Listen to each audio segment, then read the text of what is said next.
Great. The ending was great. We got shocked because we had some sophomores on our float, because our float was so cool. It was a shame. And then I don't remember if I said this, but our football game was construction. We had a good amount of participation for that one too. And then, our sports recap or update, our girls soccer, boys soccer, and girls volleyball all made it to playoffs. Girls soccer got third in the league, 11th in state, boys soccer got first in the league, 9th in state, and then girls volleyball got third in the league and 14th in state. So made a good amount of for we did well this year. And then upcoming, we have He-Man and Power Cup tomorrow. 4 to 5 is He-Man, and then we have our fall sports award. Okay, was kind of in charge of it, so. Yeah, so Alexa Womack, which was senior house president, is in charge of He-Man. I'm in charge of Powder Puff. Actually just finished the rules for 30 minutes ago. But we're really excited. It's gonna be good. Powder Puff, please come out, watch it. We're really excited. I know the girls are really excited. This is the first year that they had Powder Puff last year. They actually had flag football teams. Now they've all actually played, which is a little concerning, but it'll be good. Sure. So yeah, no, we're excited. And then He-Man is in the main gym, and I know Alexa is saying that that's going to be the charts, like for the list. All the grade levels, I think, are full. So there's a lot of participation. There's a lot of kids signing up, so that's really exciting. So I got through that. How do you get in? Get in for it. To He-Man and Power It's literally just a sign up sheet. Cup? How do you get into the event? Oh, in a minute. You come in through the side door for He-Man, I believe. Are kids bringing anything to get? Yes, there is a. You can bring cans. Oh, okay. Yes, yeah. But we should. I'm ahead of myself. Oh. No, you're not. Hold on. Made a mistake. There we go. The Thanksgiving food drive, like, yeah, it is coming up. We just made a video, and to enter in, you can bring in a can of food, which supports our food drive. Each class, I believe it's next week, is competing. They bring an item to get a certain amount of points. If they bring in a full, they're trying to make a full basket of items, and if they get a full basket, it's like 50 points. The winning advisory will get to go to Putters and do mini golf, and pizza, so that's pretty exciting. And then, tomorrow at our He-Man game, we'll have the donations table tomorrow from 3:45 to 4:30. So if anyone wants to come down and bring a donation, you can, then you know. And then stay for the follow. Yeah. And then go to Power. Thank you. Nice job. That was a great job. Wonderful. Yeah. I would say. Presentation that we've ever had. And hats off to you for all of the prep work and everything you brought to our homecoming game. It was amazing. Thank you. You did a great job with that. Right, so we are going to kind of jump around a little bit tonight because we're waiting for somebody that's gonna be here a little bit later to do a presentation. So we're gonna move on to student achievement report from our CSD principal. Thank you guys so much. You don't have to say it, but I know you love to do it.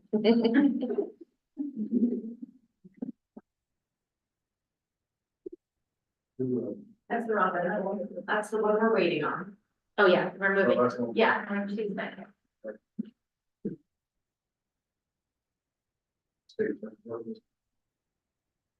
Yeah.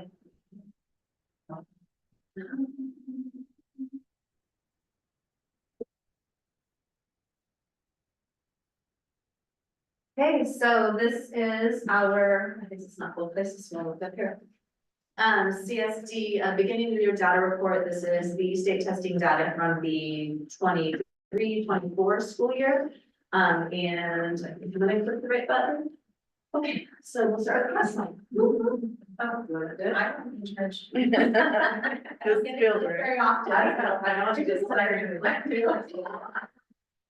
So I talked a little bit about this in this screen, just because we have gotten some initial data, but some of it will be repetitive, but we have official results. So you can see here, this is an overview of all of our fourth and fifth grade scores in the area of math, ELA, down in the corner, right, or left-hand corner is our alpha proficiency assessments and then our science scores. The science, of course, is just for our 5th grade groups.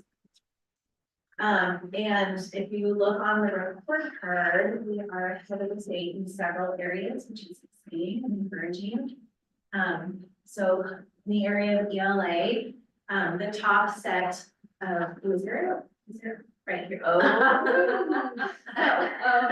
The pointer, the first slide is the overall state data, and then below that is our district, which is just Creswell.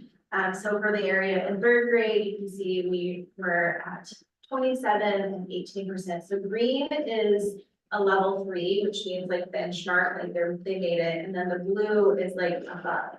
So, and then yellow is just below, and then the red is that they're not even meeting. So I think the language they use is below, nearly meets, and exceeds. So we like to see a lot of green and blue. And as you can see, for 3rd grade, we outperformed the state with our 3rd grade scores, which is awesome because, 3rd grade data is really important for reading. It's an indicator of high school graduation and keeping people out of jail. So we were pretty encouraged by our 3rd grade data, especially because of the implementation of our new reading curriculum that we're really starting to see a lot of in the area of ELA, there is some individual, they break it into some subcategories. So for ELA, there's writing, listening, reading, and then research and inquiry. So as grade level teams, we look at those individual subcategories so that we have kind of a narrow focus, and then it goes down into targeted areas as well. And one thing to highlight is overall with all of our students, we're seeing a huge increase in writing scores, which is one of the harder scores we see an improvement on, just because our new curriculum, both reading and math, has a pretty heavy aspect of writing embedded within the curriculum. So teachers are reporting seeing students coming in stronger every year since the implementation of our curriculum and its repetition. So that feels really great. Our 4th grade outperformed the state as well with 22 and 28% compared to the state at 20 and 22 with the at and above. And then we talked a little bit about our 5th grade cohort in the spring. There was a handful of variables at play that did result in us not performing as well as we'd like to at 5th grade. And then when we look at the 5th grade data, we did make some improvements overall. So the writing scores, or sorry, the overall reading scores, and then the scores for research and inquiry for 5th grade, they both saw actually a huge jump in improvement. The area that 5th grade did not do well in, which is why the scores are low, is the area of writing overall as a grade level, they went down. So, and then in the listening section. So those 2 areas, those 5th grade teachers now are really digging deeper into the data, and like they're planning for that as well to hopefully see an improvement this year. Any questions on the reading scores? Can I ask a logistics question? Sure. So they take this at the end of last year, Yeah. and then we get the data now. And so these were really our 4th graders. These There are 6th Our 6th graders. Okay, gotcha. So now they're okay. Yeah. Thank you, guys. So as a district, K-12, I provide, Julie being the reports of 5th grade scores, and they're able to adjust for that. But as a 5th grade team, we're also looking at the individual trends with standards, because we are able to look at longitudinal data. And so even though we might not have those particular students, the state assessment scores are really about systems and your school-wide system. It's not necessarily data to use on individual students. Okay. That's what our I-Ready assessments are for. So while we may end up looking at some individual kids' data, it's really meant for like systems. Okay, thank you. And then moving over to math, again, 3rd grade, we saw an increase in our math scores, and we went from The state was at 24% upon year at 27, 24, 27, matched them with the students who were above. Fourth grade saw performed top from the state, 32% of students and 15 at and above, which is pretty great. And then again, our fifth grade is pretty comparable to the state. We would have liked to have seen much better scores, but similar situation as with reading. And then just for your information, math, there's the subtext for math. It breaks it down by concepts and procedures, problem solving, and data analysis, and then communicating and reasoning. And so with that fifth grade cohort, again, we actually got a huge improvement with the problem solving. Data from years prior, so that was encouraging that at least in some of those areas we're seeing some growth, and then the area of communicating and reasoning and concepts and procedures are the two that the grade levels are really focused on with that fifth grade cohort. So,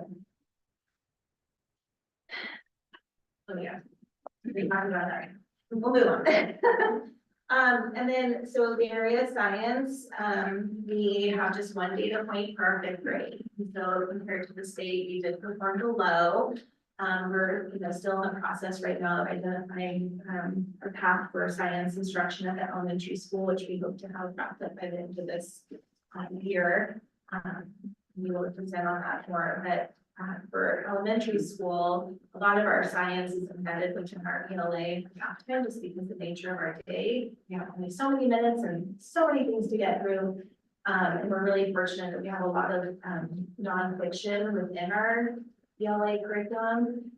We know we want to do better with science, and so our teams have been really digging deeper into the actual specific standards, and we can have a conversation about like how we can boost those particular units. So.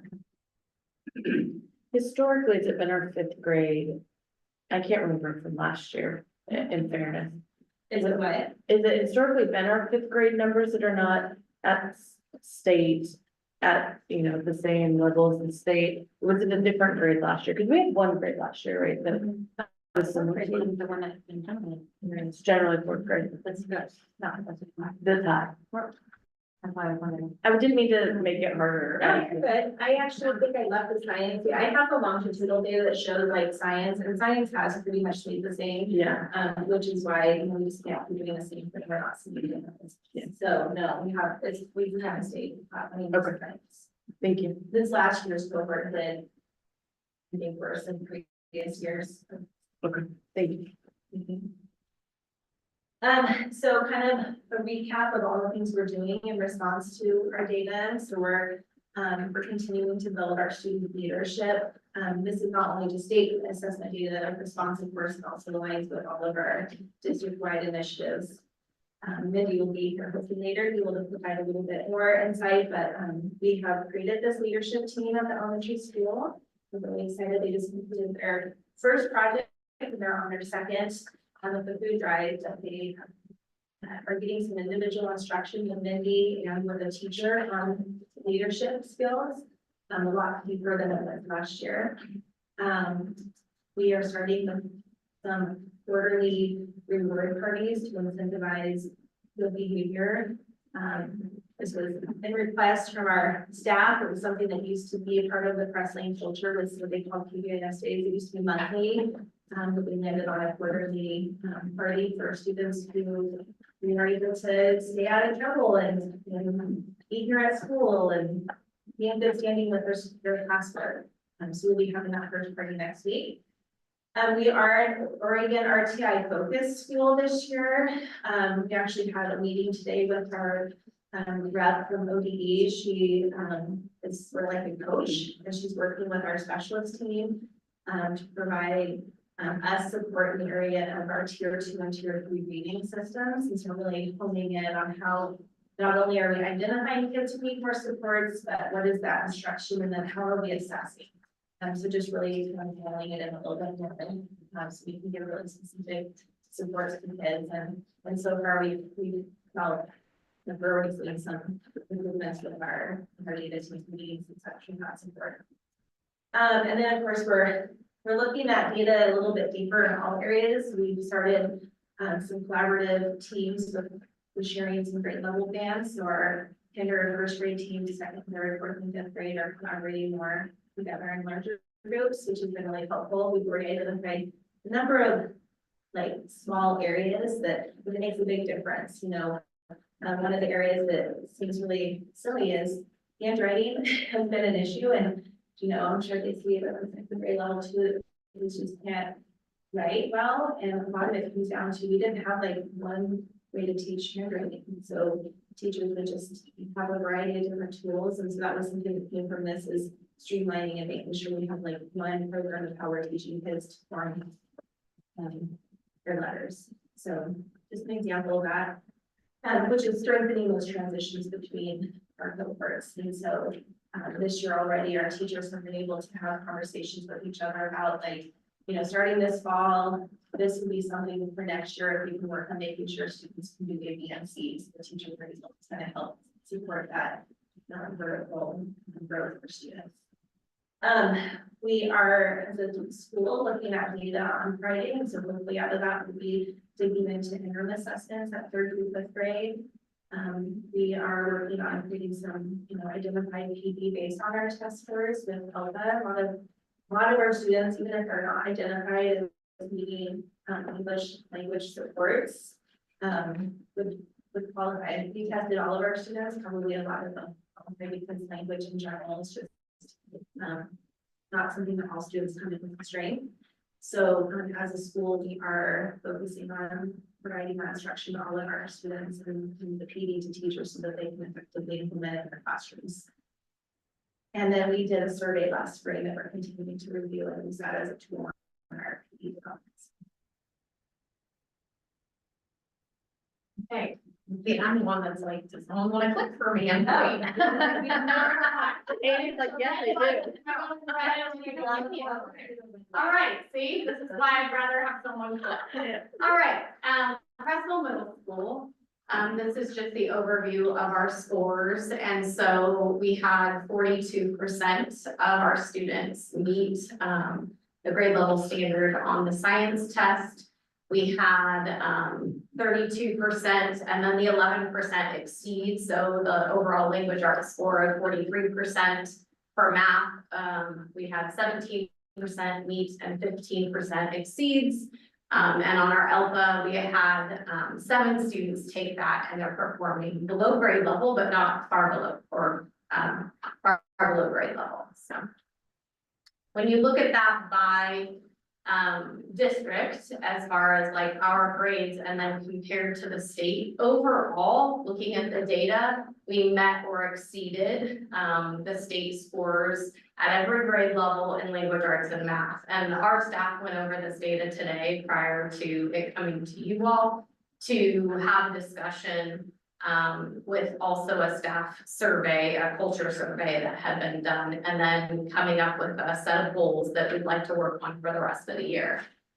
So looking at the 6th grade data, we had 40% meet or exceed in 6th grade language arts, and the state score was 41%. So I think that was our closest as far as like not quite meeting it. The rest of them did.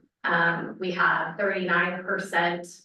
Our overall scores, I felt like in certain grade levels were really reflective of who we see in front of us. For instance, Amy's group, where we're looking at the 5th grade data as 6th graders, they are struggling. We knew that with the high ready data that we received from them, and we knew that from just collaborating with the teachers and having those conversations as far as our master schedule. But really, when you look at the individual data, it is aligning with how those students are doing at iReady and what it looks like in the classroom for that group. As a whole, that group of students is very low. We have really had to take some time to go back to the basics as far as reading, writing, and math. They have chunks of their learning that are missing. I think some of that is due to where they were during COVID in their learning, but as a whole, they are much lower than the other groups that we had recently. So instead of, working on a 3 to 5 paragraph essay, many of them have been working on a strong sentence and a strong paragraph. And so that's taken a lot of collaboration between the teachers to kind of scaffold that and make the curriculum accessible for many of those students. As far as our district language arts, I was so pleased to see the 8th grade scores, and I will tell you why. I love those 8th graders, and Sarah has one of them, and they're now at the high school, but they were often kind of, as a whole, the group that was kind of like, what do you need me to do? Okay, I'm gonna do just that. That's what it looked like in the classroom. And so many of them never quite exceeded what, and we knew that they could get there, but often they were just kind of like, you need this, I'll do that, and that was the end of it. And so I was so excited to see the data on them today, as far as 50% of them, which was 8% higher than the state data, and I was just incredibly proud of them for taking the test so seriously. Because I think as 8th graders in the spring, you're kind of over middle school and you're ready to go to the high school. And then just knowing this group, they were really hard to figure out something that would push them or make them work harder. Like they weren't always the incentives that other groups were very much into. This group didn't always seem to care about. And so I was just really excited about the scores and how well they did. Math, also happy to see the results. In 6th grade, we had 34% of our students, and the state was 28%. As far as 7th grade, we had 31%, and the state was 31%. And then for 8th grade, we had 30%, and the state was 27%. I did find it alarming in general that the state score is, and even our score for 8th grade is so low, because I know how much that impacts the high school schedule, and then students on track in math. And we are seeing that this year. We've had to collaborate between the middle school and the high school in offering some more support at the 9th grade level for those 8th graders who just kind of continue to struggle on math concepts. Science, I feel like, has always been our strong suit at Creswell Middle in general. We had 42% meet the standard, and the state was at 26%.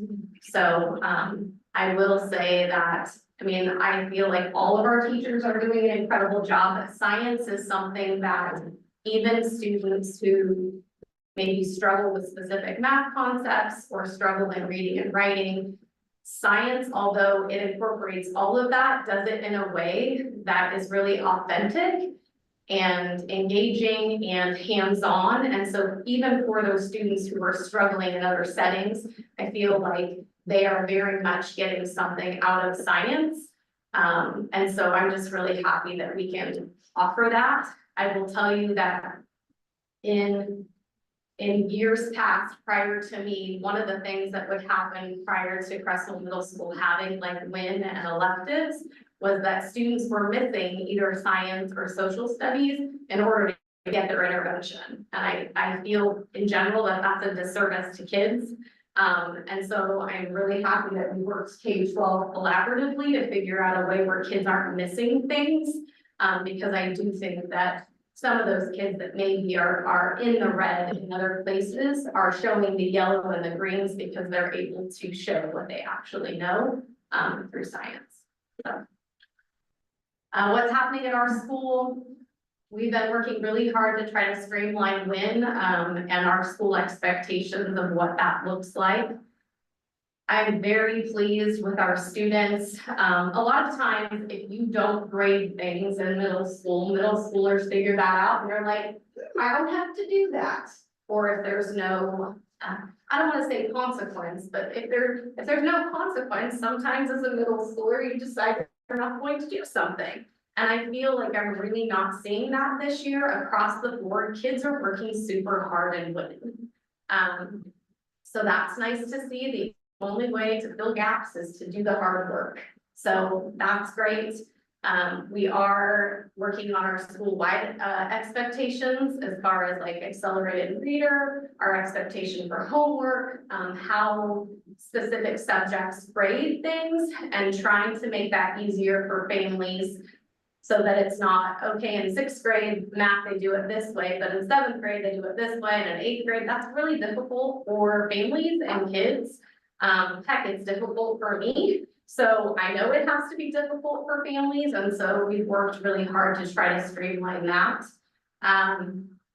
We're working on our student study team process. I feel like we've done a better job making sure that interventions and tracking have been put in place. We have a form that we use with families to kind of look at what has worked, what hasn't, what are we going to change, and what are we going to re-meet and review. We're continuing to implement the adopted curriculum, and we have the newly adopted science curriculum. I just want to say that the newly adopted science curriculum at the middle school level is the same curriculum we have been using in the other adoption. It's just a newer version. So I don't foresee a dip in the science scores.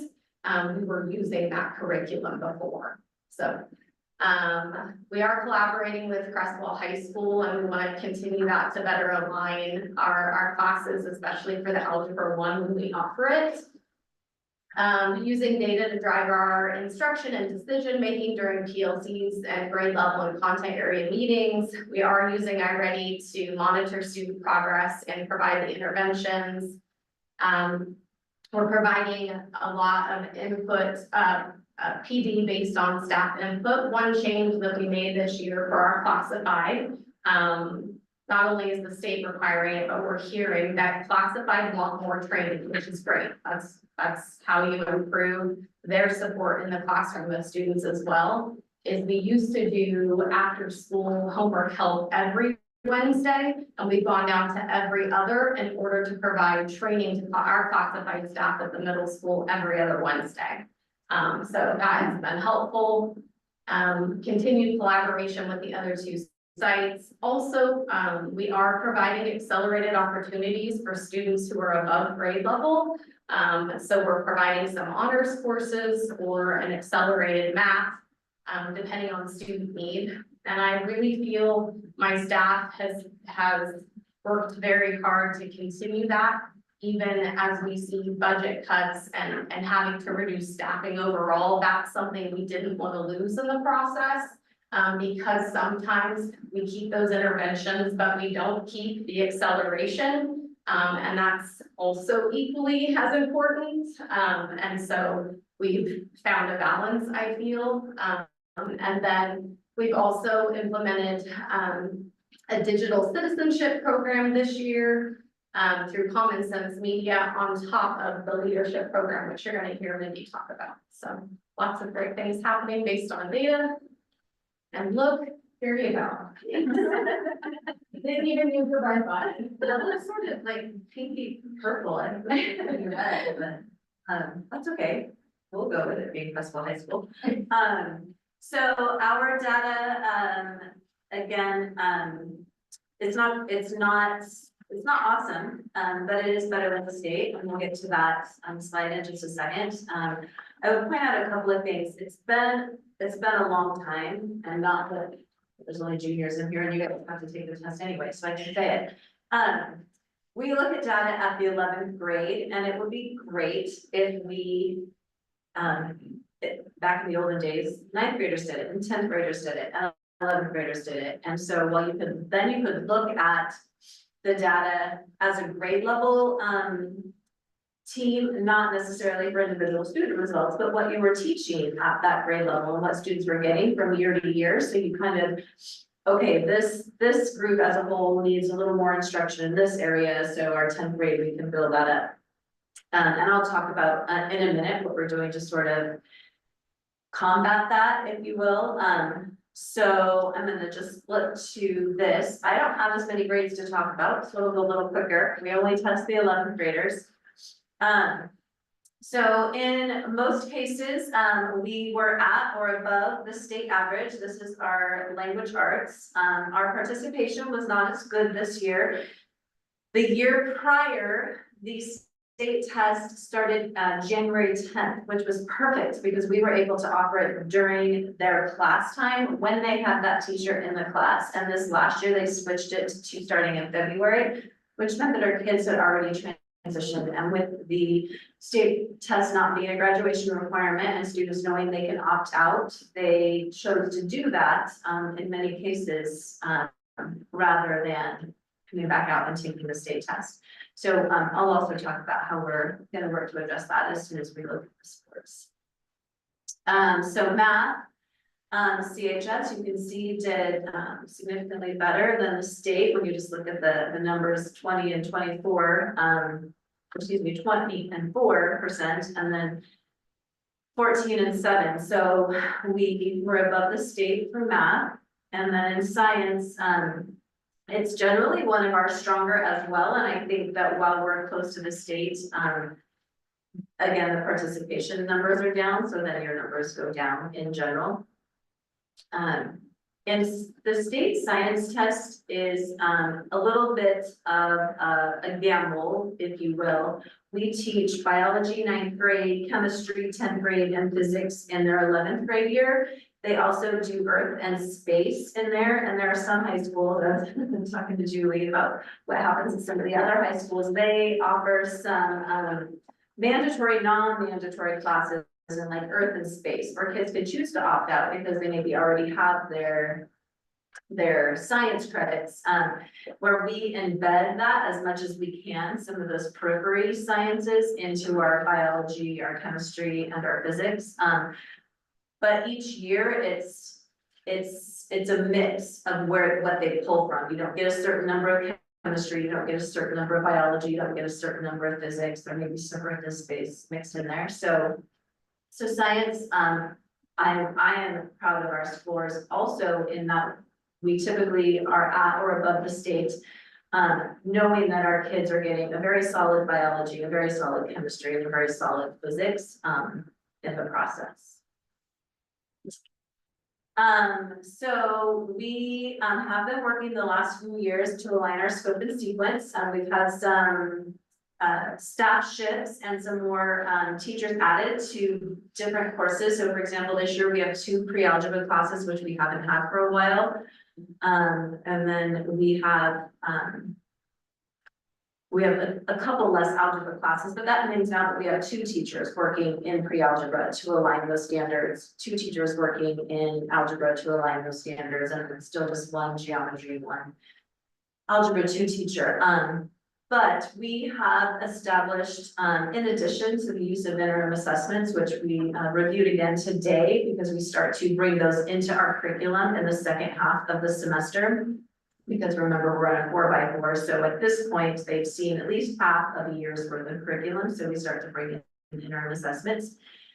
So the kids can practice, but, excuse me, so that we also see what that data looks like on those tests. But we, in each area, math, language arts, science, have built in a 4, an 8, or a 9, kind of depending on how your curriculum falls, a 13-week and an 18-week assessment, so that we can look at the data to see how students are doing, adjust our scope and sequence, and then look at those bands on the state test that we want to focus on. And last year for math, we focused on some concepts and procedures, specific standards being M, N, and P, and that's where we were low. The state was low across the board, but we were low, and so we actually had a 2% growth from the students the year before to the students this year, even having less that took it. So, and we're bringing that data from those 4, 8, 9, 13, 18-week assessments into our data meetings. So, let's see, professional development for educational assistants also, missed a word in there.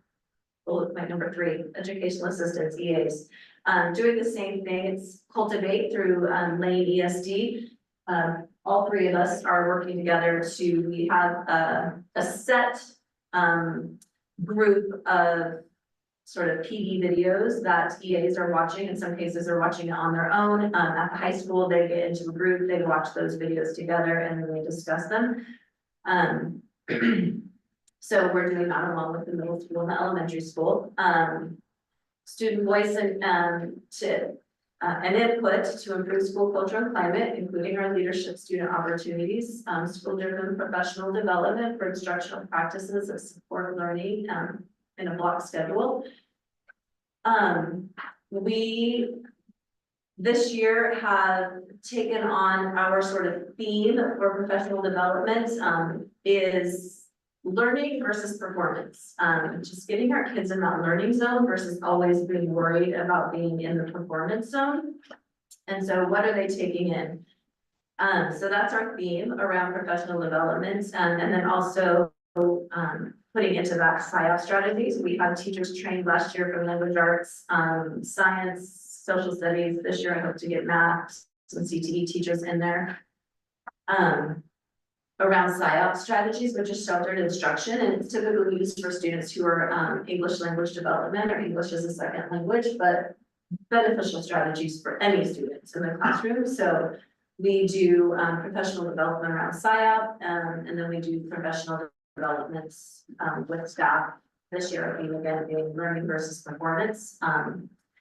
And so continue with our data-driven decision-making and our PLCs, grade level teams, collaboration between all sites. I really appreciate that about this group. I don't get the fifth graders until our eighth graders coming over, but we meet every year just to make sure we're doing a really great handoff for those kids from the middle school to high school.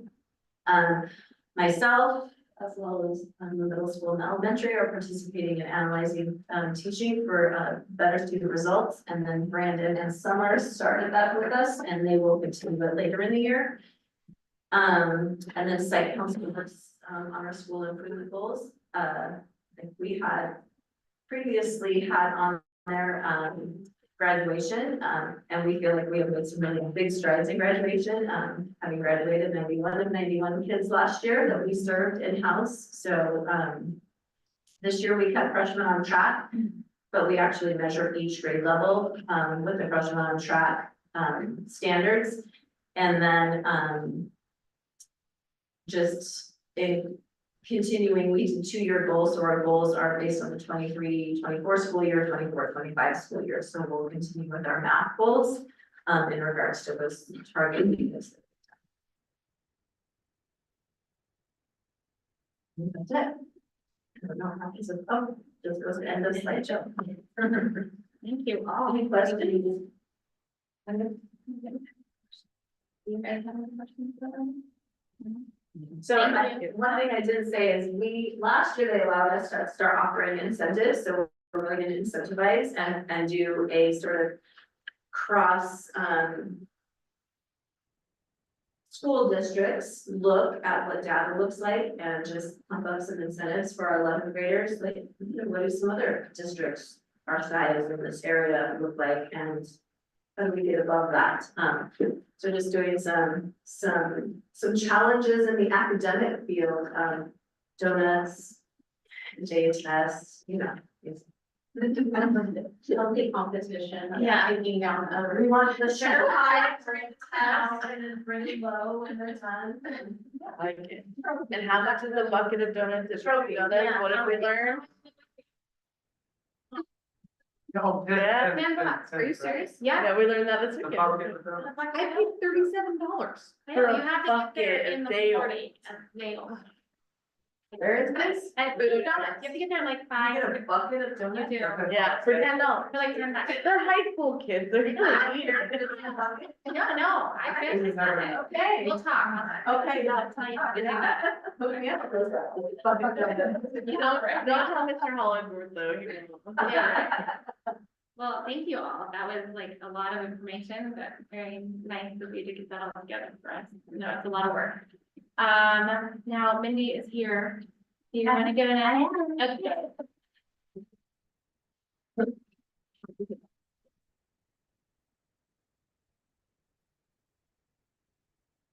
Oh, you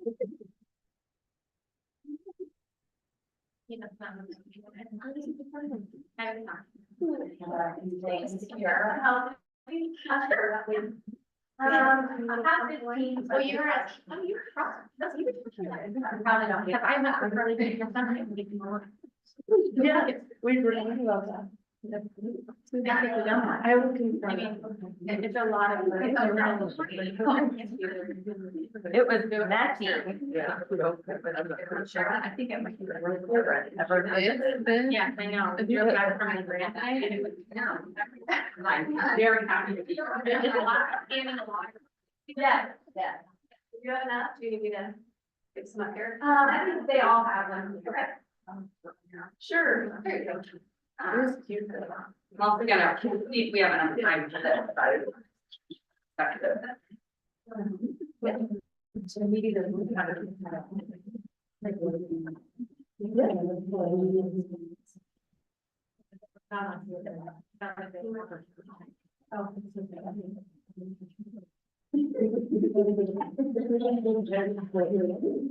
Hi, how are you?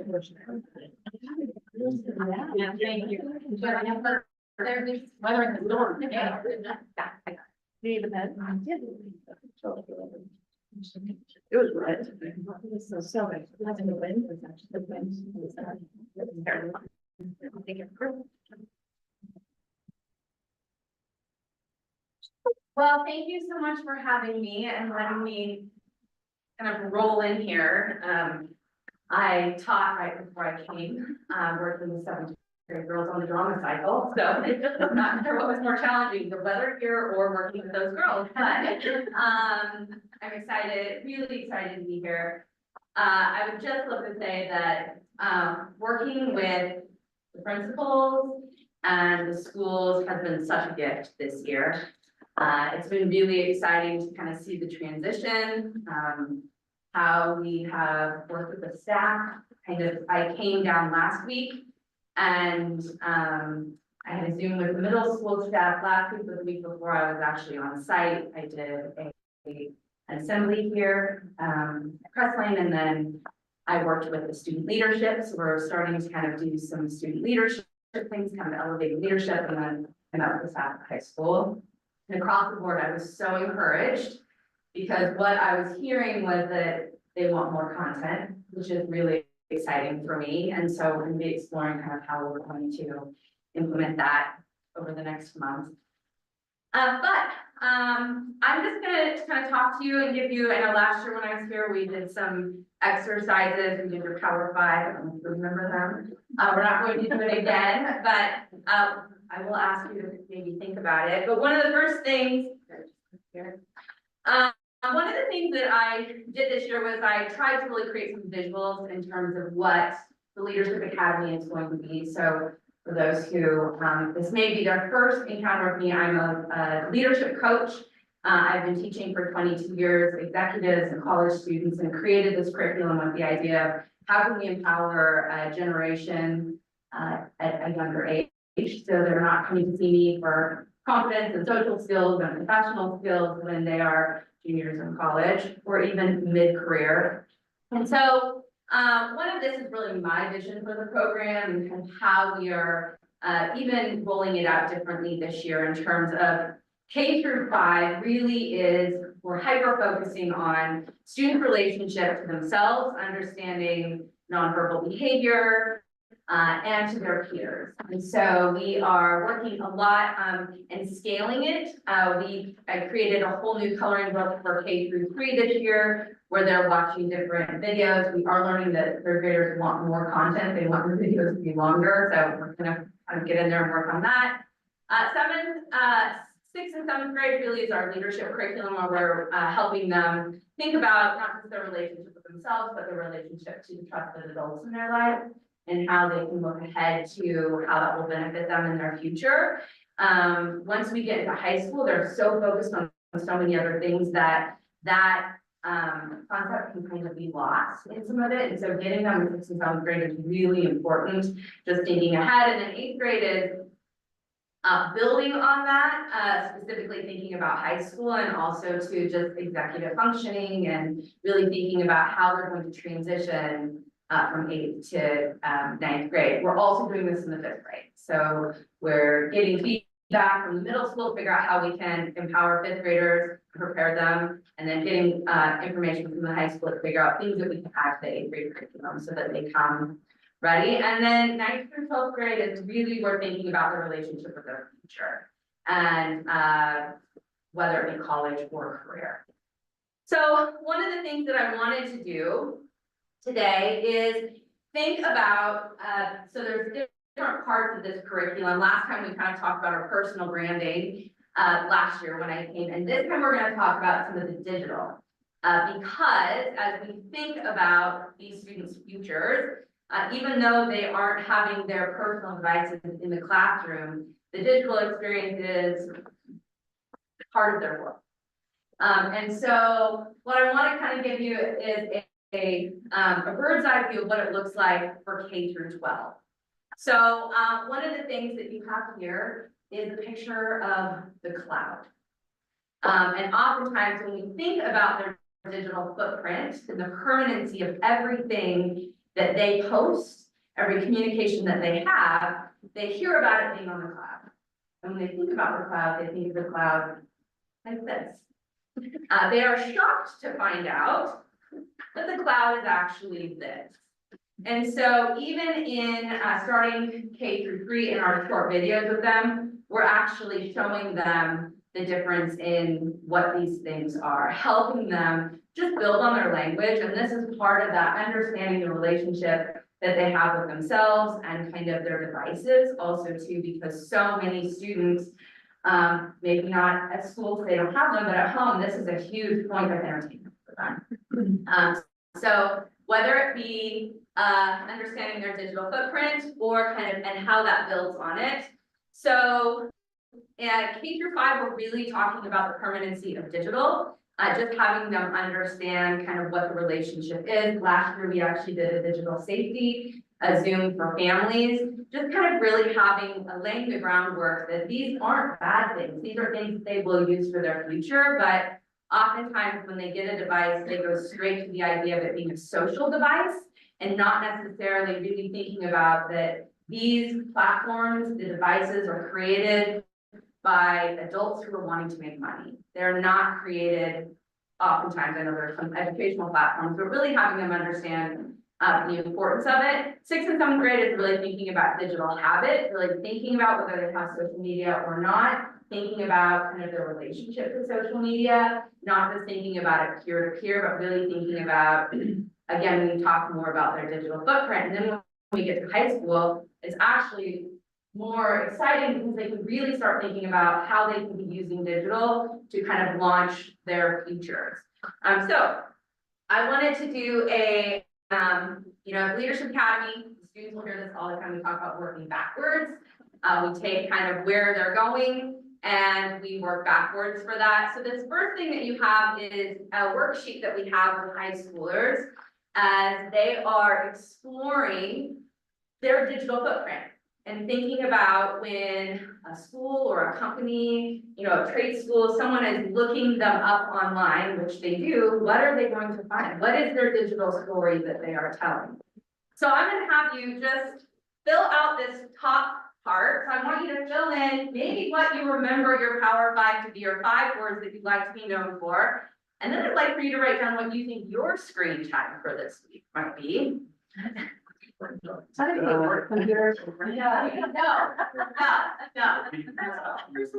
Personal screen time, yes. I do tell them this is not school related screen, this is personal screen. Too much. Yeah.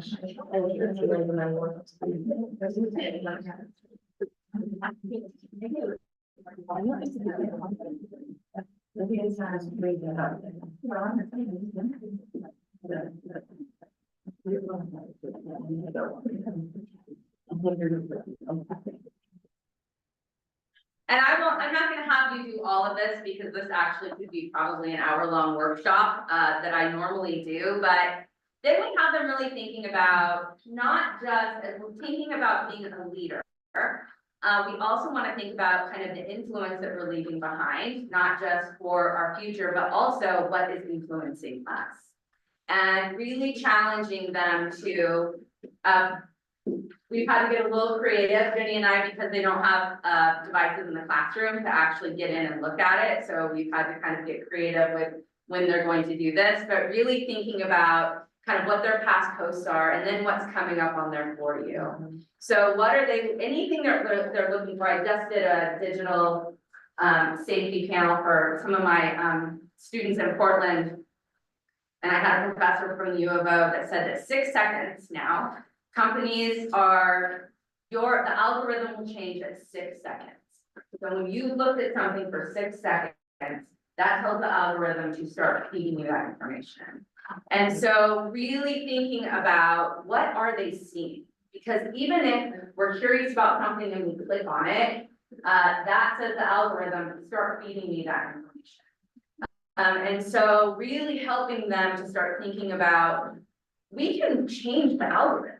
You know, we can be looking at things that are more inspiring for us, that are helping us understand career paths and connections and ways we can get involved in the community and giving back and all of those things, if we are more intentional about it. And so this is kind of this is the sophomore plan. And I use sophomore because sophomore is such an important year when we're thinking about their resume, whether that be digital, or professional or academic, really just thinking about kind of what they're putting out there, because as we know, junior year is crazy. And then come the beginning of the senior year, they really kind of need to start knowing where they're going. So sophomore year is such an important year to kind of get them thinking. We're doing this also in the 8th grade too. So we're layering these things in to getting them thinking about it ahead. So this is something that sophomores are working on, a way that we kind of bring this down. This is from our middle school curriculum, where we have them actually go through the platforms. We've talked about platforms and research, and then thinking about their Power 5 and how they can, what they're seeing related to their Power 5, and then also what they're posting and communicating to their Power 5. So when the idea would be, when they sit down with a resume or they're sending in a college application and someone were to look them up, the same thing that they have on their resume would also be what's seen in their digital. And so because they're so hyper-focused socially, oftentimes they forget to actually tell a deeper story about who they are. Obviously not their locations and things like that, but and then setting some goals for future. But as we move past, this is actually part of what K3, this is part of the K3 coloring book. And so what I'm going to actually have you guys do is I'm going to pass out a couple different colors. And on this coloring sheet, I'd like to have you pick one color for how people built a resume when you grew up, and another color for how students build their resume now. So what kind of contributing factors went into building a resume when you were in high school, and then what factors build resumes now?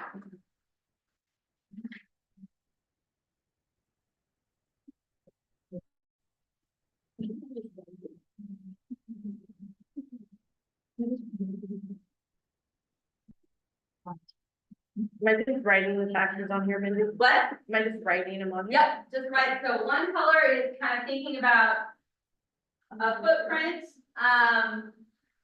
from, I don't know, 1993 is when I was well, or younger, building my resume. And what components go into building of a resume now?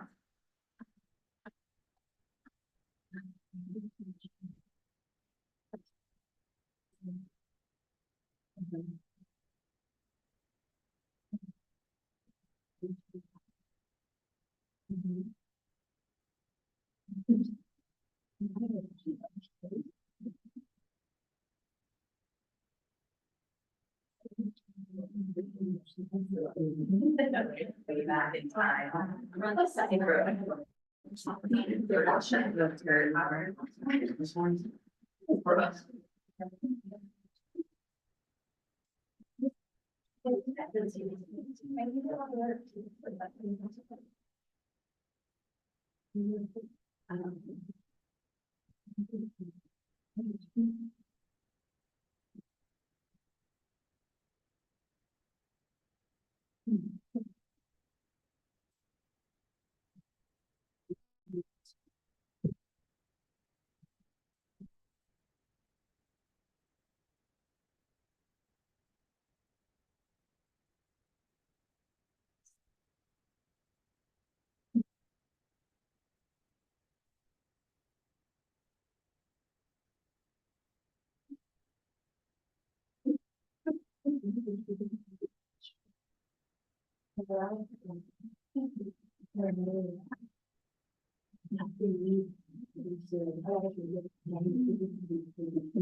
Okay, so let's just popcorn this. What do people, what are some things that were resume building, when you were a teenager? Objective. Or goal? Like what went into building your resume? Right. Yeah, Jobs, whatever jobs. yeah, you have. absolutely. Jobs that you had, Education. education, Community service. community service, We have. club. What? GPA. Honors. Yeah, honors activity. Now let's talk about things that go into a resume now. What are some additions? Obviously, those things still stay true. Yeah. Digital footprint. Your digital footprint. Nailed it. What aspects of our digital footprint would you say? Website? Social media. I put my LinkedIn account online. What? I put my LinkedIn account online. Yeah, no, for sure. I mean, I think what's so hard right now is there is this, it can be scary, right? The internet is scary. When you talk about 6 seconds and the information that we're being fed, it's frightening. It's frightening the way that it's changing our brains, our students' brains, the anxiety that it's causing, but at the same time that it's not going away. And if we can help to kind of flip it a little bit without them having devices in the classroom, which I think is amazing, and getting them thinking about this in a positive way and for their future. Because at our, when we bring on experts for our digital panels, I always bring on a digital securities expert who actually talks about how they are building the infrastructure to be able to screen employees, essentially. And they are looking at everything. And when we start talking to students about this, not to scare them, but in our K through 3 videos, that they are looking at your search history, they're looking at every like you've ever done, every comment you've ever done, and the sophistication and especially with AI, it's changing all of it. And so, while all of the things we talked about that were important on resumes when we were in high school, that's still true. But there's this whole other distraction that they have that's keeping them. When you think about, we also talk about screen time. And the one thing we can't generate more of is time. And so if they are spending, I mean, I have some clients when I go through and I talk to them about their screen time, and this is an average, about 30 hours a week on a screen, 6th and 7th graders. And we always gasp, but then, I mean, it adds up fast. And that is like a day and a half without sleep. And so we can help them to understand how they can channel that day and a half without sleeping into some of these other things, the quality of their resume, their confidence, and also to not just that, like what I'm trying to do with all of this is keep them from the junior year panic, where they're practicing their their narrative, in a really short amount of time, and getting them, starting in the 8th grade, you know, we built these skills, and then starting in the 8th grade, having them really start to think, having conversations with adults, talking to their teachers, really understanding the power of their trusted adults. One of the things when I met, actually both with Creswell and the high school, because we already have it in our middle school curriculum, is this idea of trust funds and the idea of using the relationships that they have with trusted adults in their life, like a bank account, thinking about how they're banking trust and when they're withdrawing trust and the actions that they can do to bank this trust. And that those actions are what is going to help them. Those adults are willing to open their network to them if they banked trust with them. And so using some of this digital time that they have and maybe channeling it in other ways, or also to just building out there for you to being a little more inspiring for them and giving them hope and confidence towards their future. So that is it for this slide, but one of the things I'd like to do and maybe take about 5 minutes is I would like to play a game of bingo with you. So this is something that I actually provide for the teachers kind of throughout the year. When I've come, we've played it actually with the whole school when we've done it.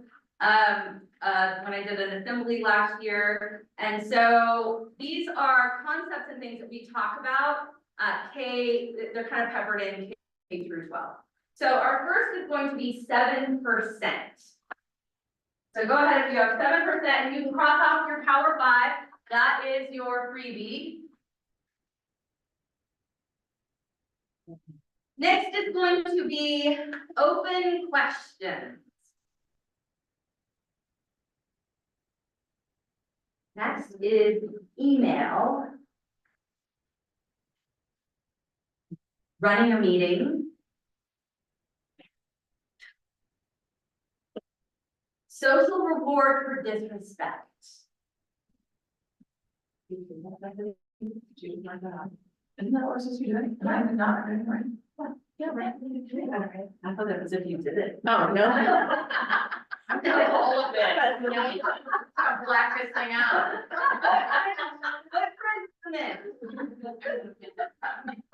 Trophy of life. Trust funds adult mentors. Safe zone.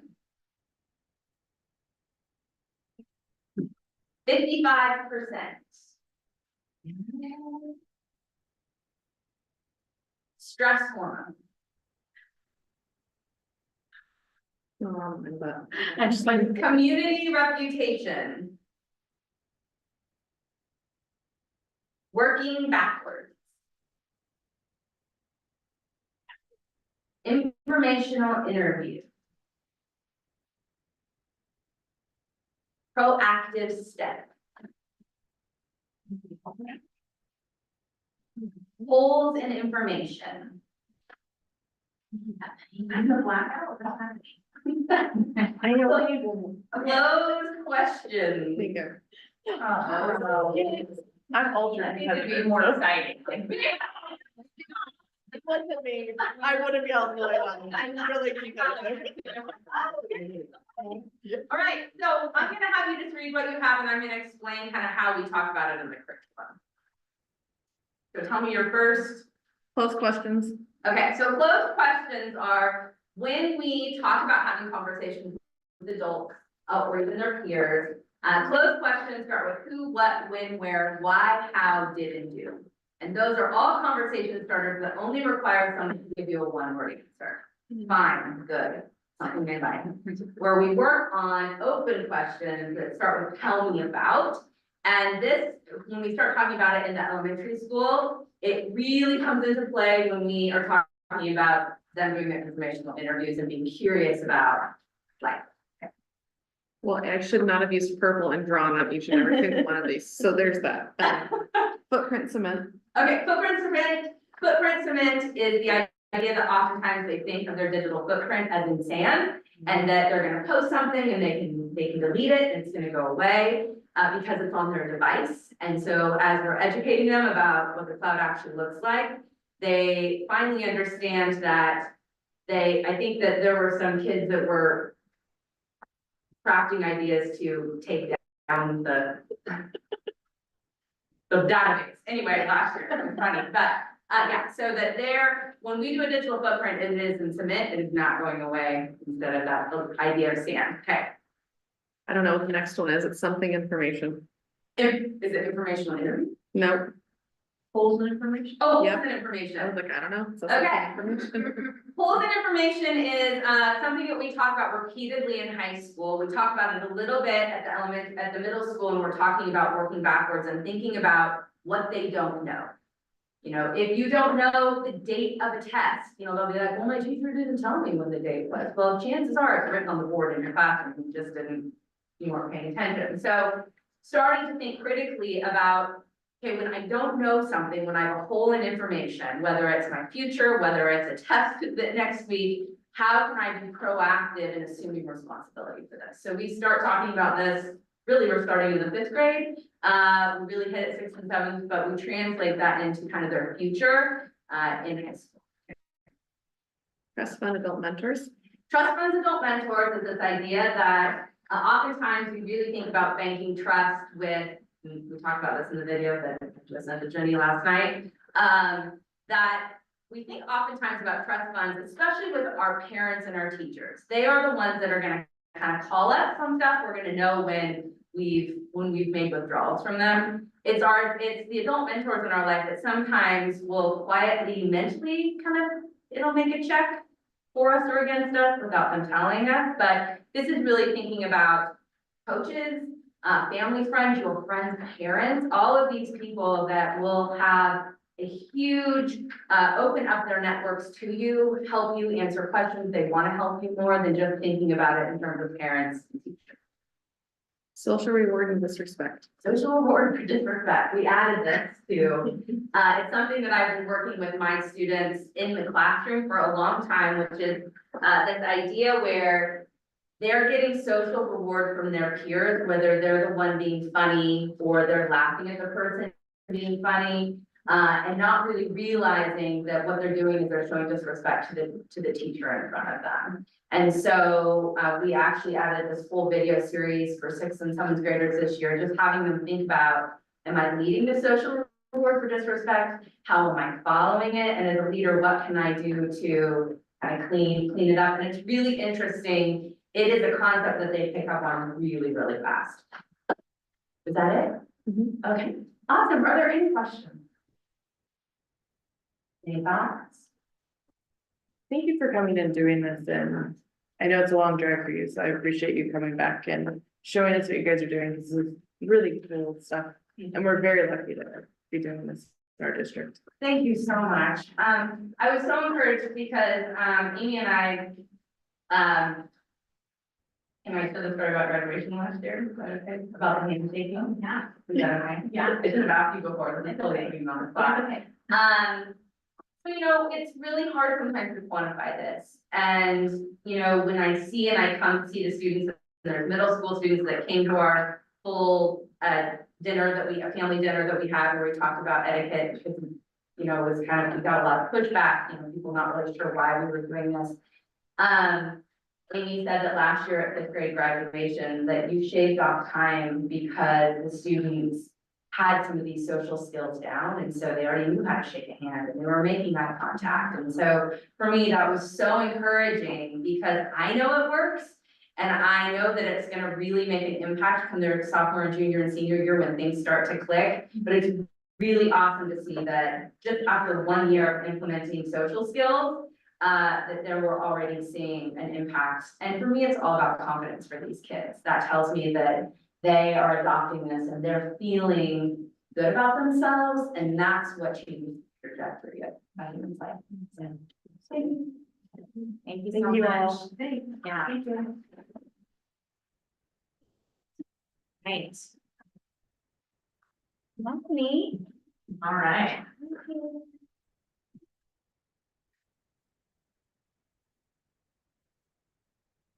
Just come around and play with him. Oh, Yes, sorry.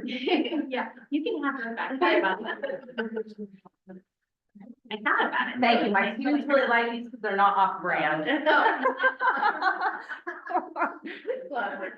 I have some off-brand ones, and they don't really. I like now. After the third one, I feel like that. Yeah. I know. Yeah.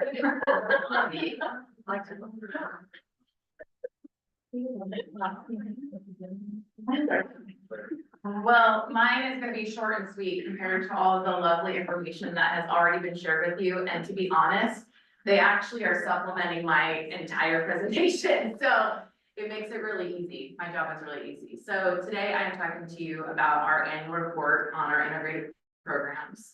So this presentation is giving a look at what our district has achieved over the past year, along with some of the challenges we face as we work towards our goals.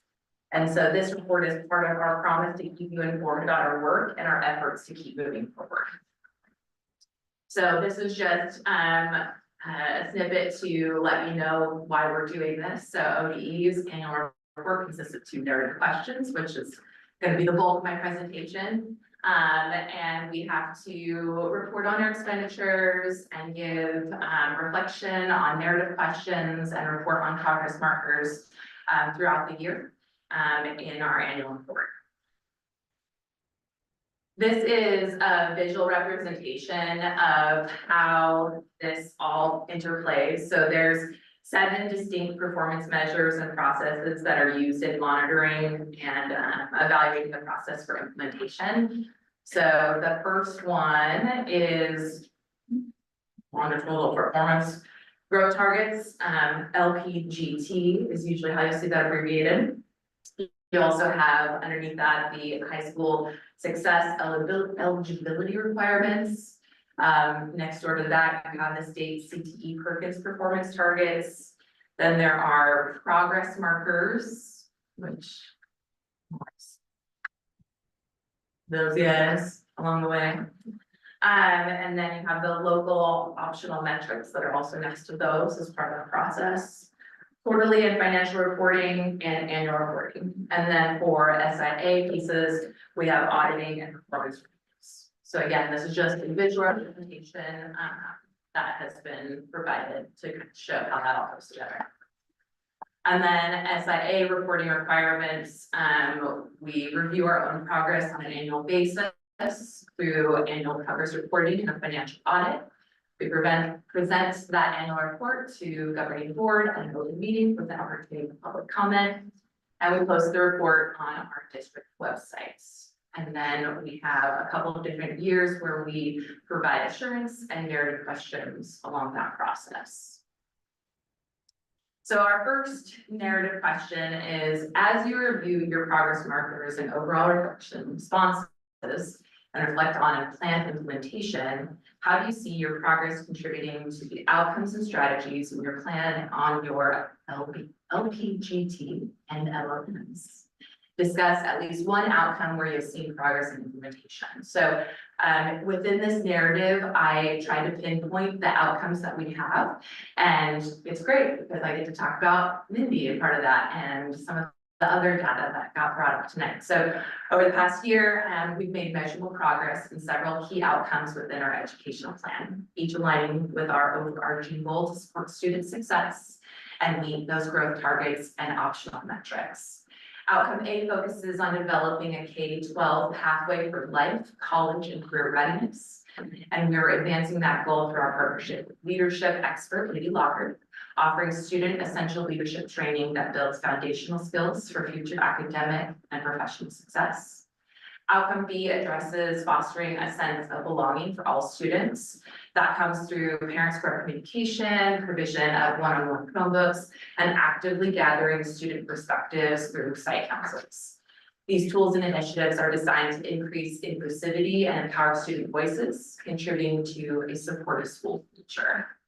Outcome C looks at the long-term student wellness, which we've emphasized through healthier meal options like our shift towards scratch cooking. And then lastly, you have outcome D, which is focused on instructional supported success, where we've adopted new math and language arts curricula paired with comprehensive literacy strategies and professional development, which ensures our educators are equipped to deliver high instruction that meet diverse student needs. And then the second narrative question is, where have we experienced barriers, challenges, and impediments to progress toward those outcomes and strategies in our plan? And discussing at least one outcome. So specifically, attendance, that is a significant barrier towards our progress.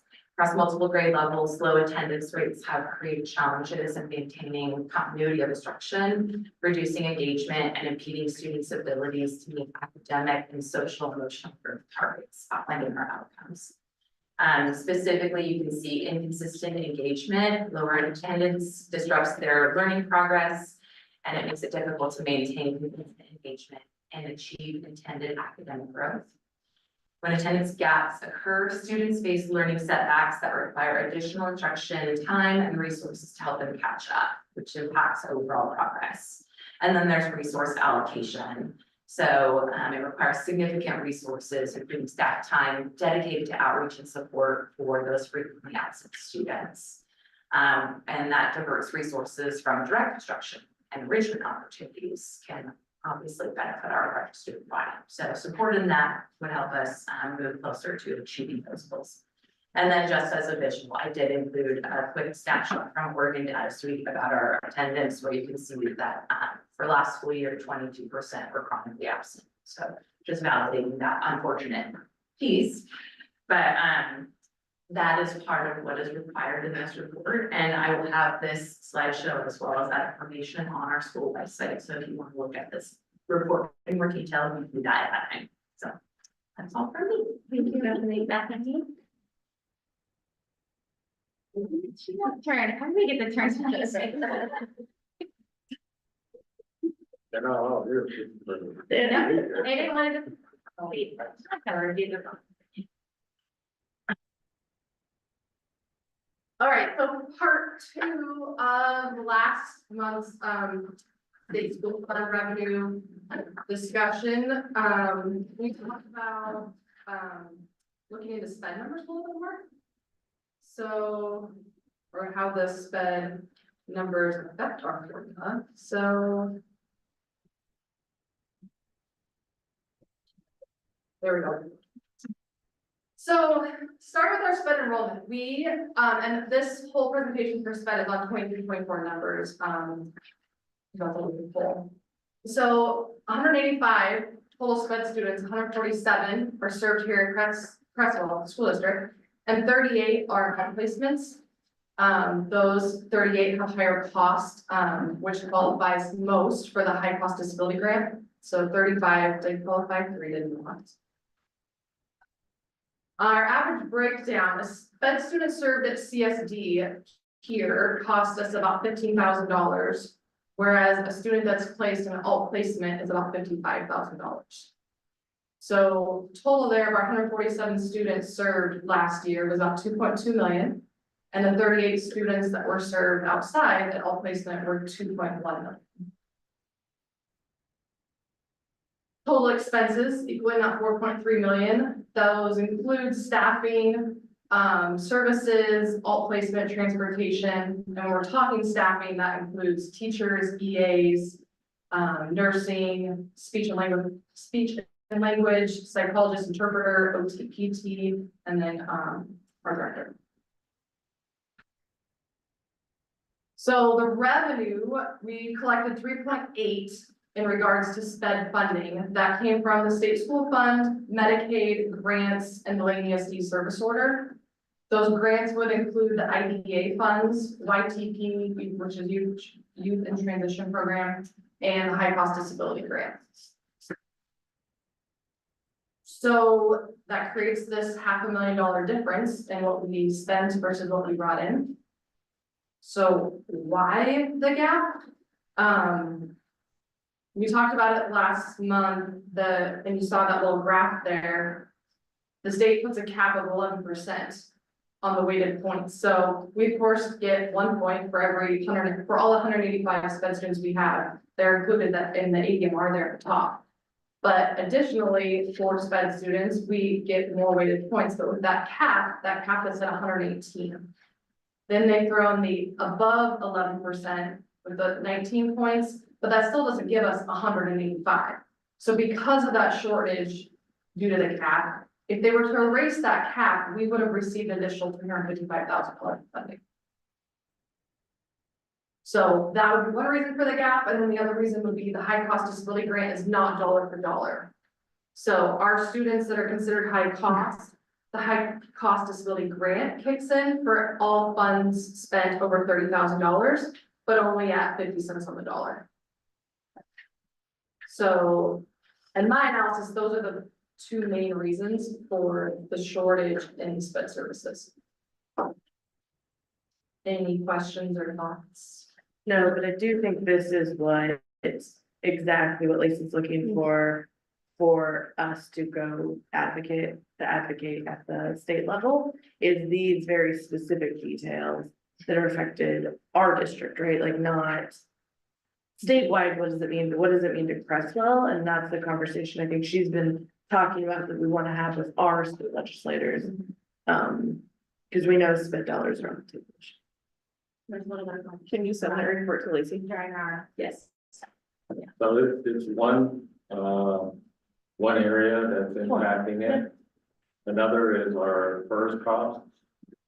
And the governor has come up with this $500 million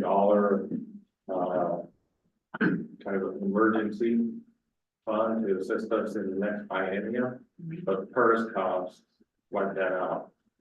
So where she's touting this 500 million to assist us with the gap, it doesn't.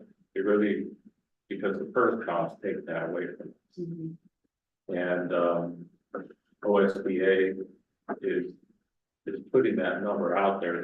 They've received that number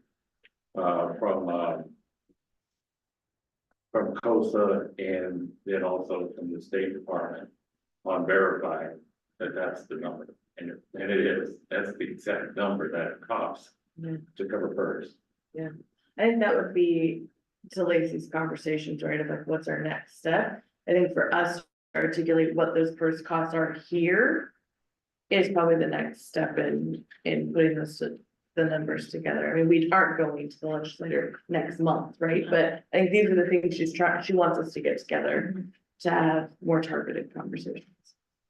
Yeah. Thank you, that was very good. Yeah, so, and the other one I have here was, an update on food service. So, as you all know, we started our CEP program district-wide this year. So just some numbers in comparing to last year, we've seen the increase at the middle school and high school, which would be as expected since Creswell was part of this program last year. It was already overall. So we're pretty status quo for both breakfast and lunch here at Creswell. But the middle school, in comparing 23-24 September, October months to this year's school year, September, October months, that's the numbers. So they've increased 125% and the high schools increased almost 50% for breakfast. Lunch. Free at all schools, right? Yes, Free free, meals. that's why, yeah. Free meals for all and yeah, no applications or anything like that. So, lunches are an increase at the middle school and high school as well.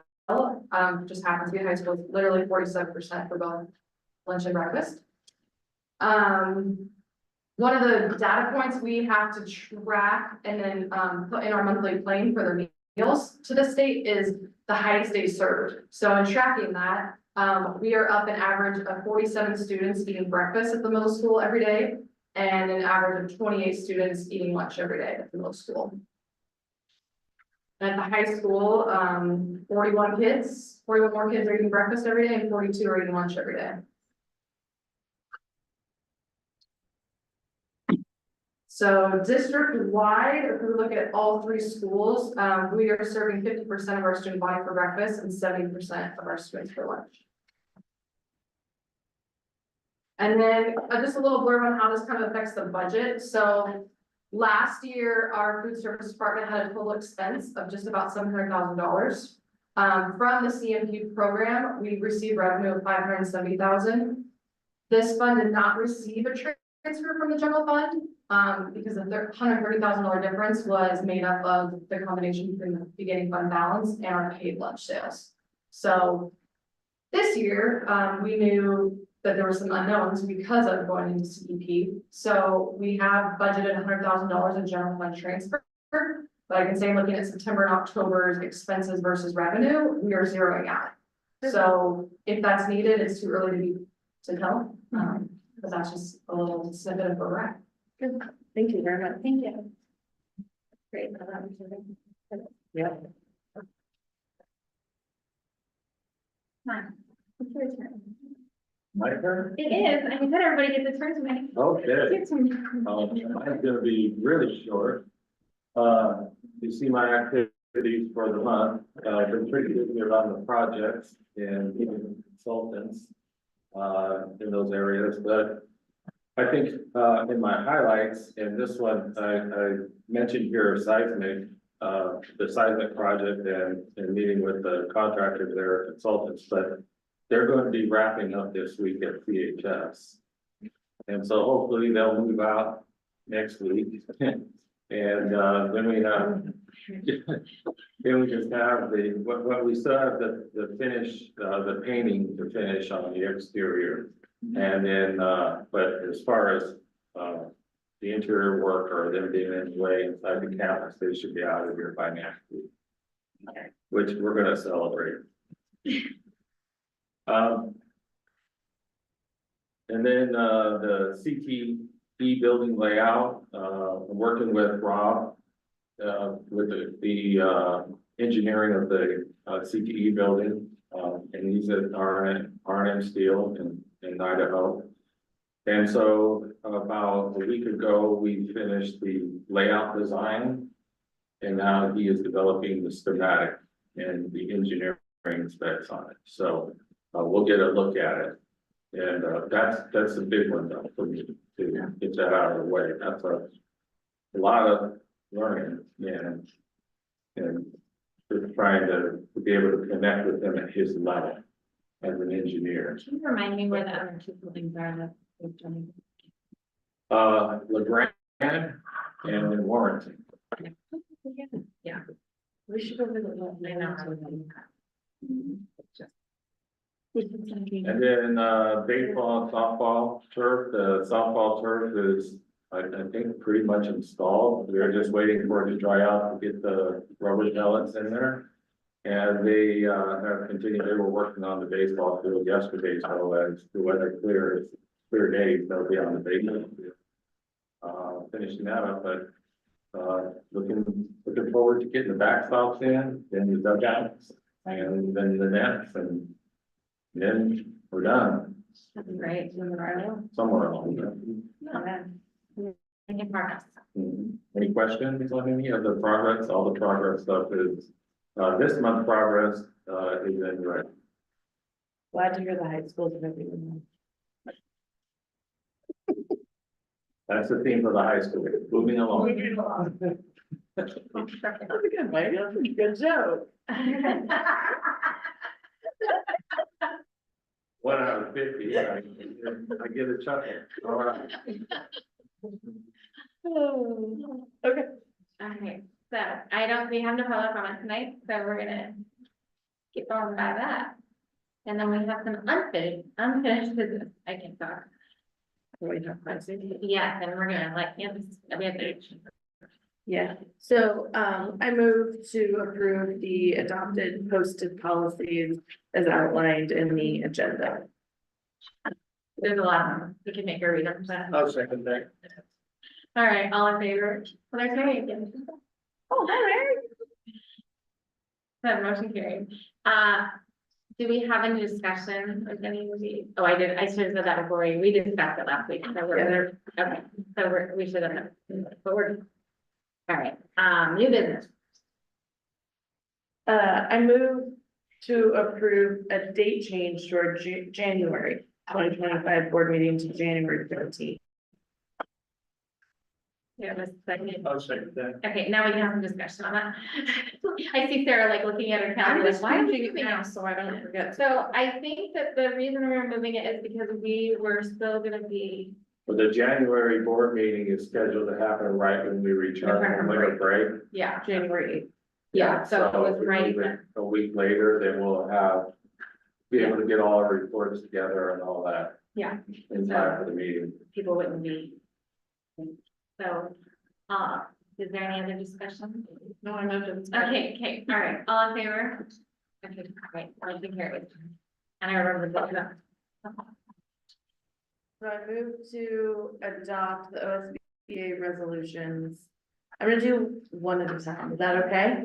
So there's 3 resolutions, and we're gonna do them one at a time. So I move to adopt OSB resolution 1, the new OSBA dues schedule amendment. Second. Okay, now do we want to have some discussion around that? Yeah. Okay, so the resolution 1 is the due schedule amendment, which is changing the amount of dues that we pay to OSBA. Correct. Correct, Okay. yeah. And I know that there was some discussion surrounding it at was it at the legislative roadshow? At every meeting we At every had. meeting we've been to recently, there's been some discussion about the things that are changing with OSBA. Yeah, So, does anybody have any questions about the change? I know Mike, you called me today and had the. Yeah, is that the question? This Help me out here, is Zach. the due schedule, so I think that it changes it from, I don't remember what the cost difference is from. yeah, like, Going from 250 to 2,500. It hasn't been changed in 25 years. and That, I know it hasn't, but it's, so Mike, remind us how many what ours is. Or maybe Chanel. It's 25. I don't think The our cost of our dues for OSBA, Let me double check.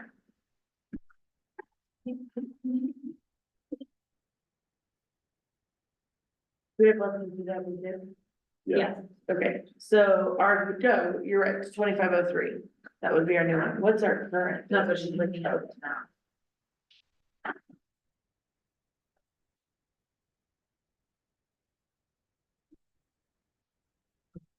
I'm guessing it's 1500 or something like that. Is that right? Yeah. what the new dues? The old one was Our 1500, our new one is 25.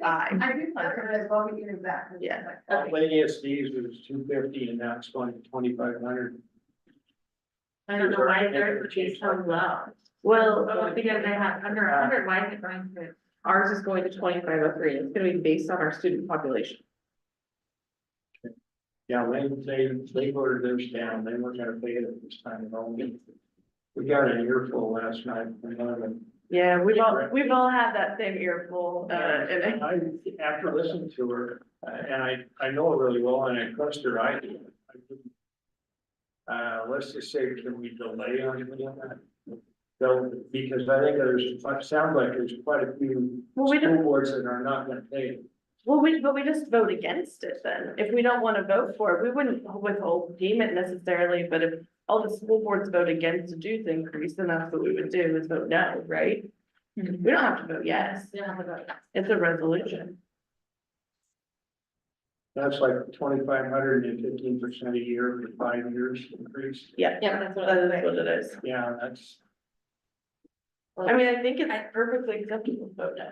Yeah, I'm totally up with that too. I mean, we have discussed it a little bit, but not as a group, so I'm fine. Yeah. But, and it's interesting that ESC. So did Lane EST vote last night? Did they vote no? they voted no. Yeah. Yeah, Linda Hamilton she's on the board and there's Yeah. I wasn't there, so I didn't see it firsthand. It's okay, There's a lot of. We did, yeah. You guys, We yeah, did. you got it too, but, I think she's got several good points and I Yeah. just delay for a week or two or whatever, just to see where this all turns out. So we have two options. We could delay voting until next month. Because there are, it's not due until what is it, the 15th. Yeah. So we could delay that and not vote today and decide to just table it. That way we can have further discussion based on what we think other people are doing. Or we could vote to not adopt it, not.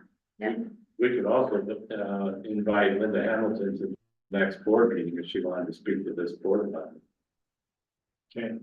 Okay, I would recommend that if you guys, well, you guys were there too, though, and I'm sure you've already heard a big part of it.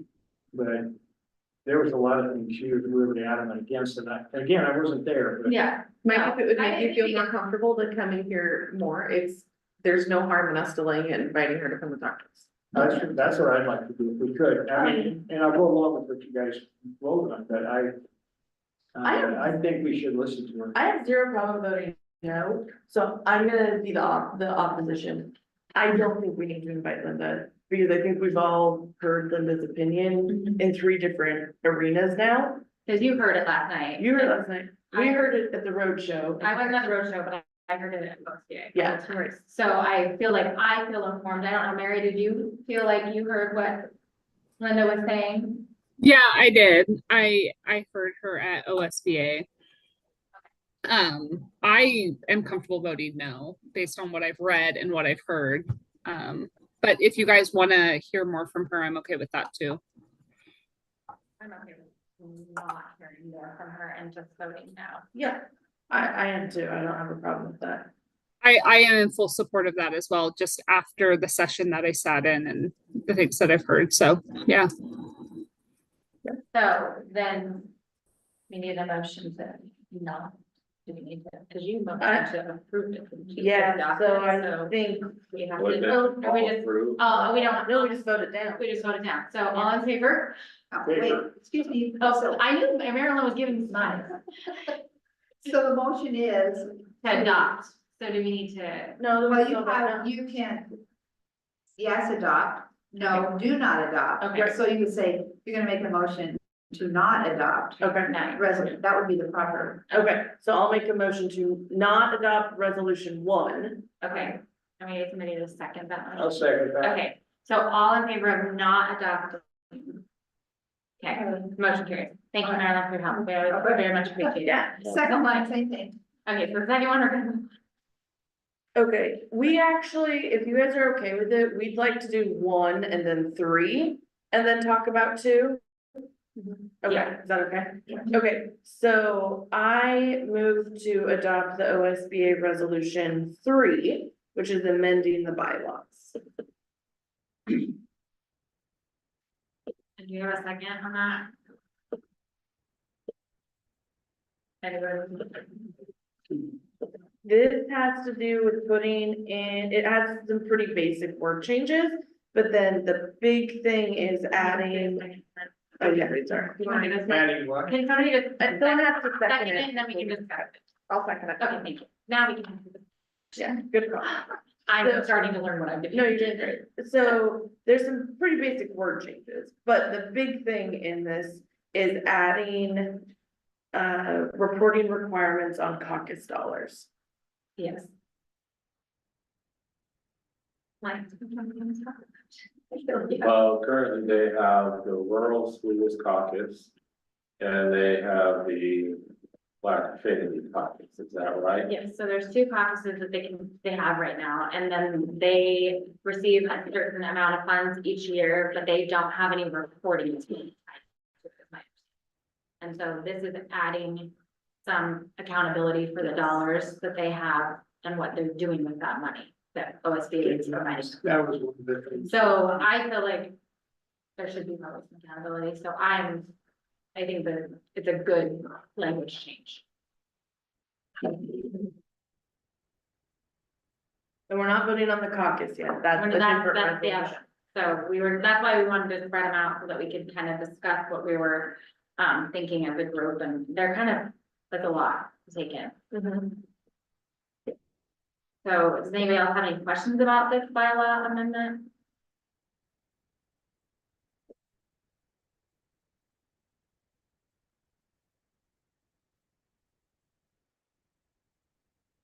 Mike, did they talk about this last night at EFD? Yeah, she went, I don't remember, she went through the whole thing. And it kind of caught me by surprise, I wasn't at the same thing you guys were at. She was pretty fired up. It also caught us by surprise. The second time, not. But, she had some good points that I don't know what the other side of the story. About the bylaws specifically, or the caucus, because the caucus is The separate. caucus is I think separate. the caucuses and then the cost. Yeah, Okay, okay, yeah, Really, that's our next her discussion. thing was accountability. Yeah. So this is probably something that they probably voted in favor. What do you think? So, Did they vote in favor of this? Do you know? the only thing they voted on last night was just to pay their dues or not. You just said- Oh, Okay, can try. well, But so all in favor of amending supporting the amendment of the bylaws? Okay, motion carried. Okay. Well, the last one is the No, second. so the next one is adopting the OSBA resolution for resolution number 2, the Oregon School Board Members Pride Caucus. So someone seconds it and then we can discuss it. Okay. We have a second on that? And then we can discuss. I'll second. Okay. So we talked about this a little bit, in our leadership meeting and, I think that Candace and I, when we were reading through it and talking about the adoption of this, was that maybe just not. But did you talk about just not voting on it Yeah. as a whole, like not adopting it, but like not agreeing with it or not disagreeing with it? We were talking about maybe abstaining Abstaining from because, voting on this one until the bylaws changed and there is accountability in the caucus. Because it felt like we didn't know what voting in another caucus really meant or how it was handled. And we'd like to see the before the outcome. dollars are like Yeah. going out to another caucus and like where that carries it. I don't know if you guys have feelings on it. Mary, any thoughts?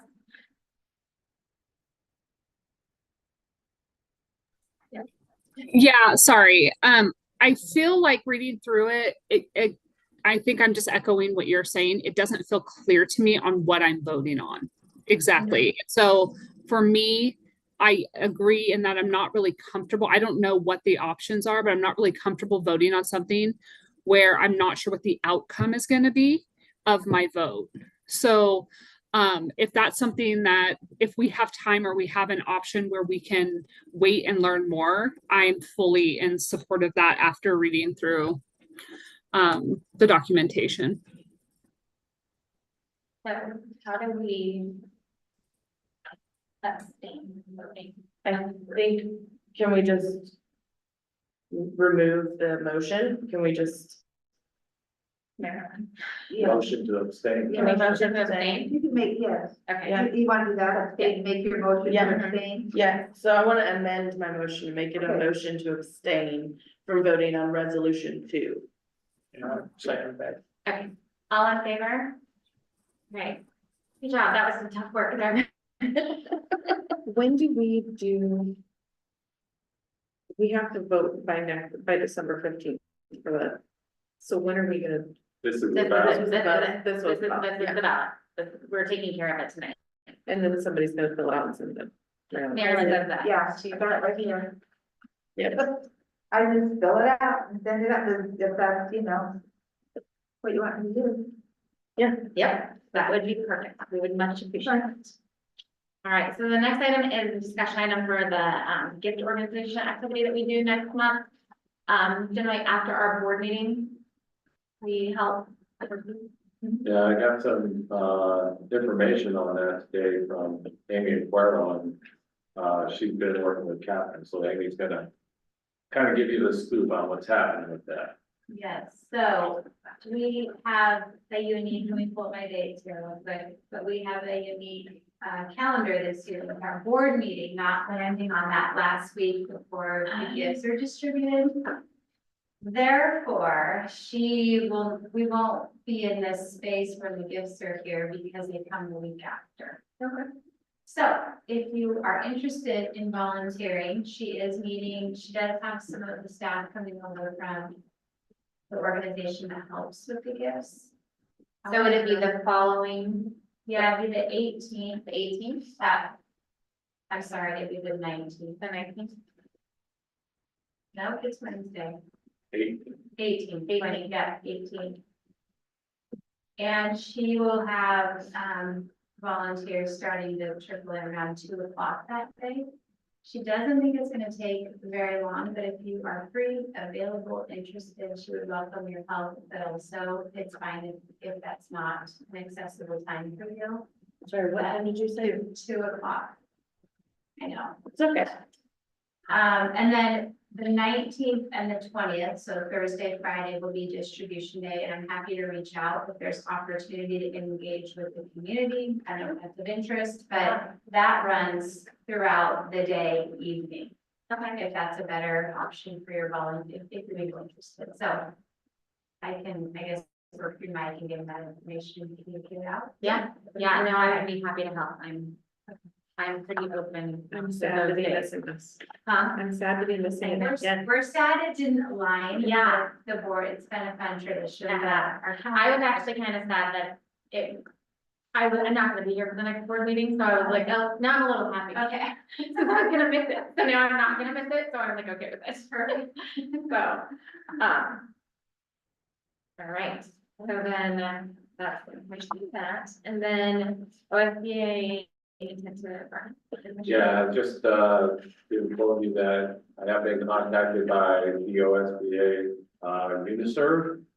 And he's informed me that they do, intend to borrow. So this next spring. And that's, for our classified association. Okay, yay. And then we have trustee reports. Hi, you went to the EFP meeting yesterday. Just a second. I had a chance to meet with Mike a couple of times. And then I went to that Lane ESD meeting last night, and that was kind of fun. Yeah, it's been entertaining. It's been entertaining. It was- Definitely Yeah, something it was, like- they actually, a couple of them actually caught me as before the meeting started, and I don't know what was going on, they'll say, well, we're so glad you keep coming to these things, and I'm looking at, why do you say that? Well, you know.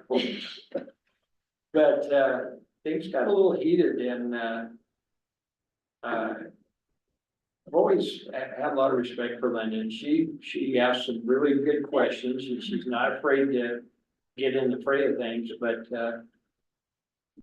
I don't know the politics of what happened. That one guy's been there for 100 years, and there's been a lot of changes, and the thing that kind of got me is she also went through the salary and all the benefits that this new CEO or whatever the head guy is gonna get, and that really put corporations that try to help people, you know, free this and free that, and corporate plan, the CEO is making a ton of money.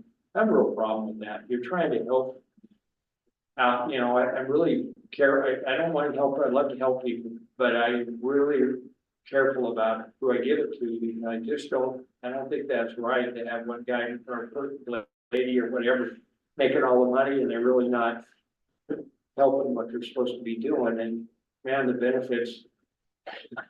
When they got quiet, I asked them, are they taking applications for that? I didn't go over very good, I thought it was funny.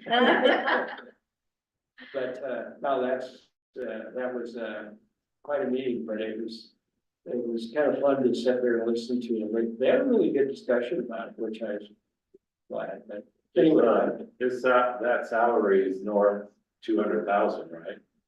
I think it's 240.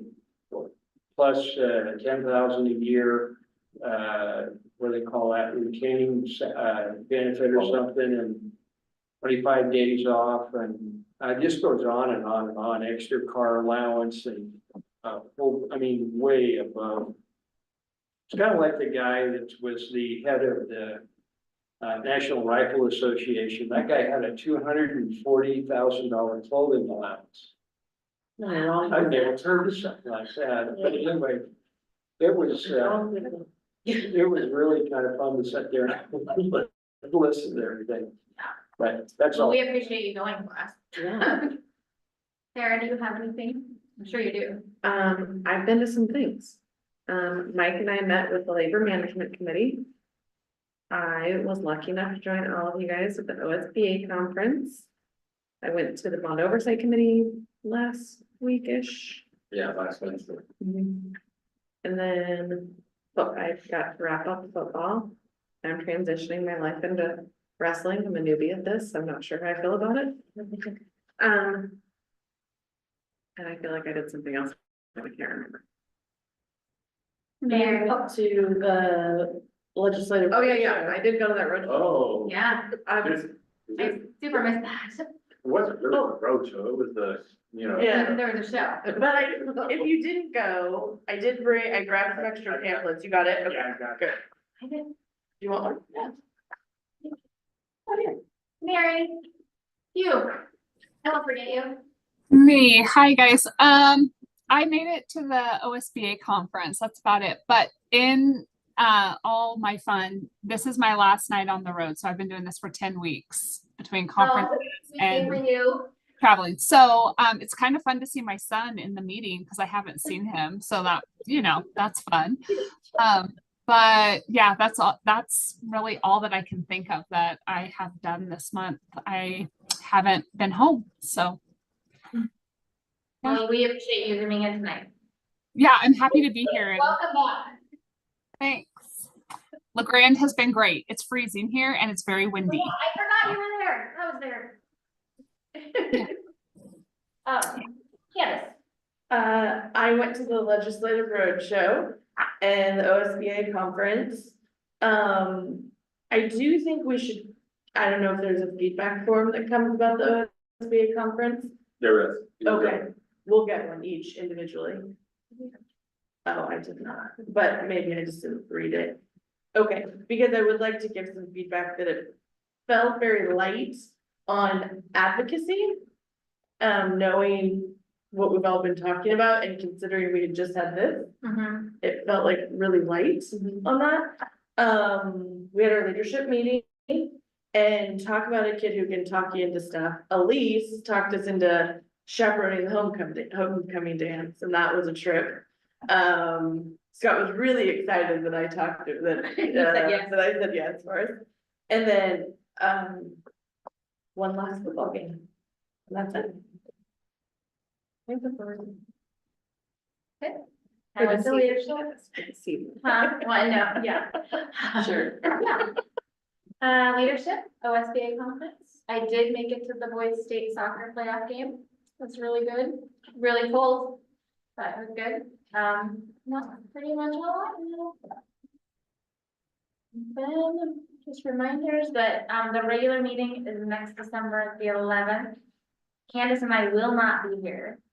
So like, if anybody is not gonna make it, like, we need to. Like, it's sooner rather than like, I know Mary and I have already talked about it, and I'm pretty sure Lacey knows that we're not gonna be here because I'm gonna. Candace will be in Zoom, she'll be able to zoom in, but we just wanna make sure we have a forum, that's all. And so, that's December 11th, and then. Anything else for the good of the order? All right, then I'm gonna adjourn the meeting.